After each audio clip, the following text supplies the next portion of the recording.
Oh. So, I thought today we would discuss something that is a big picture part of so many of these manifesting type of concepts, and something that I really think will help you in 2025, in the upcoming year, integrate these ideas more fulfillingly into your life. That's what I'm most interested in helping myself do and helping others do, really, when it comes to law of attraction, law of assumption type of concepts, is figuring out ways that we can integrate these great concepts directly into our life. Because from what I see, so often, you know, there's these wonderful teachings, whatever kind of LOA type teacher you like, right, that you resonate with. There's all these great teachings, and they sound wonderful on paper. It's very easy to talk the talk. I've been saying this a lot recently. It's very easy to talk the talk. But it's much harder to walk the walk for most people. And this is something people, for whatever reason, and there's many reasons, don't want to discuss, generally speaking, when it comes to LOA or law of assumption, especially on YouTube or Reddit. People are very hesitant to discuss that these ideas are not the kind of thing you can just integrate easily into your life usually. And again, that's not to say that you can't have big external demonstrations or manifestations when you find out about these ideas or get into these ideas. You absolutely can. That you can't have incredible success stories. I hear, amazing stories all the time because I speak to a lot of people. I work with a lot of different people. I hear those kind of stories and they're great. But what I do not hear from clients or just speaking to people over the years is a way for most people to consistently get this stuff to work in their lives.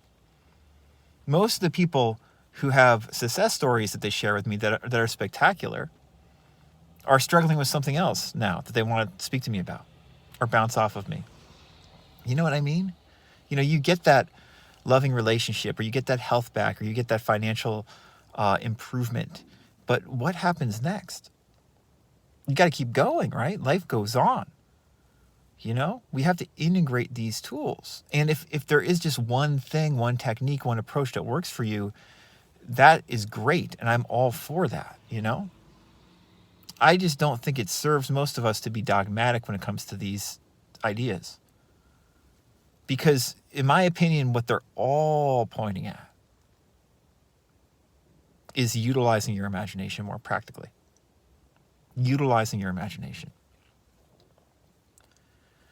Virtually all LOA, at least from a practical viewpoint, is about harnessing your imagination, directing your imagination.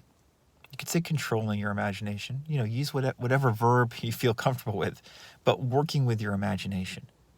Now, that is a very broad topic, and a very general topic. So when people say, oh, you have to do it the way Neville talks about it, or utilize it the way Abraham Hicks uses it, or the way Dr. Joe, does meditation, that's absurd.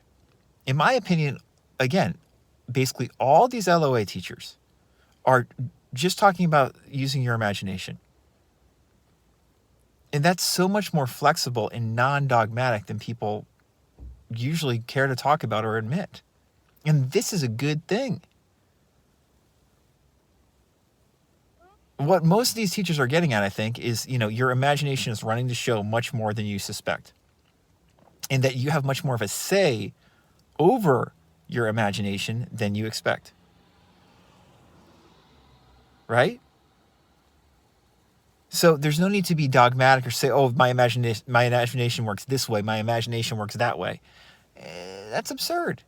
Your imagination is this very fluid, dynamic thing. You can't put it in a box. Your imagination is not a technique or a concept, right? It's one of these things that is incredibly malleable. And because it's so malleable and fluid, just to be frank, it's very hard often to control it or direct it for most people. And anyone who says, oh, it's easy to control or easy to direct, that's okay. They can say that, but then they have to explain how it's easy for them. And chances are how it's easy for them will not be the same way it's easy for you. We can't be that dogmatic about this stuff. We have to figure out, okay, what works for me to make me more at ease and feel more in control or more directive with my imagination? How do I get it so, the effort I put forth during the day feels good, feels aligned with what I want? Because that's a correct usage of your imagination, one could say. But here's the thing, and what I want to briefly discuss here, and what I think will help you a lot in the upcoming year and for forever, as long as you are into these concepts and in life in general. And it's something I think most of us have to work on, including myself. That is giving yourself grace. Giving yourself grace. Because if these concepts are the way I'm talking about now, which is, incredibly malleable, everybody using different descriptions, but it's all pointing really to the same thing. Incredibly fluid, and not really the dogmatic law that so many people want to think of it as, incorrectly in my opinion, but much more as this overriding part of being human that we can work with, experiment with, play with. If you look at it in that more overarching, broad, holistic way, then you'll be more willing to give yourself grace. Because it's not as straightforward as basically any of these motherfuckers say when it comes to working with your imagination a lot of the time. If it was, you'd have more people on the moon. You'd have more people healing others. You'd have more people, providing great service in this, even in just this space, instead of just reciting the same stuff that ancient teachers or teachers from the last century recited, just regurgitating it. There'd be more unique spins on how to use your imagination. People would know who Emile Coué is when I say his name. It's not easy. Because we got to make it our own. And once we've made it our own, it becomes easier for us. Right? Because we've made it our own. But to make it our own takes patience. It takes giving yourself grace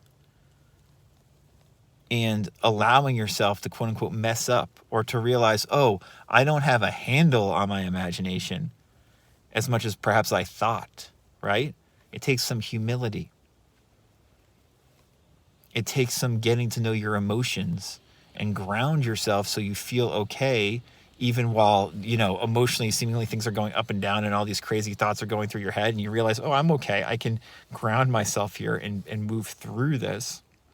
I can ground myself and give myself grace in order to feel better in the long run, and in order to learn more about how my imagination can work for me as opposed to against me. Because I now see that my imagination is working against me a lot more than I perhaps wanted to admit. Even when I got into these ideas. People get into Neville, for instance, or Abraham Hicks, and they have this idea, oh, this is going to be easy. I'm just going to do an imaginative scene or get into the right frequency, and that's it. But then when they actually try to do it, most people find out it's not as easy as they expected.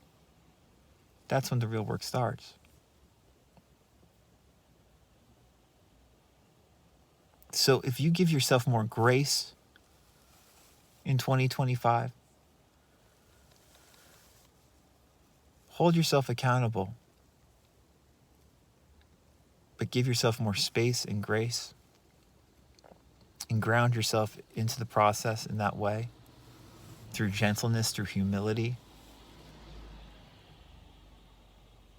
I think that you'll have a more fulfilling year than you've had in a while, perhaps, by doing that.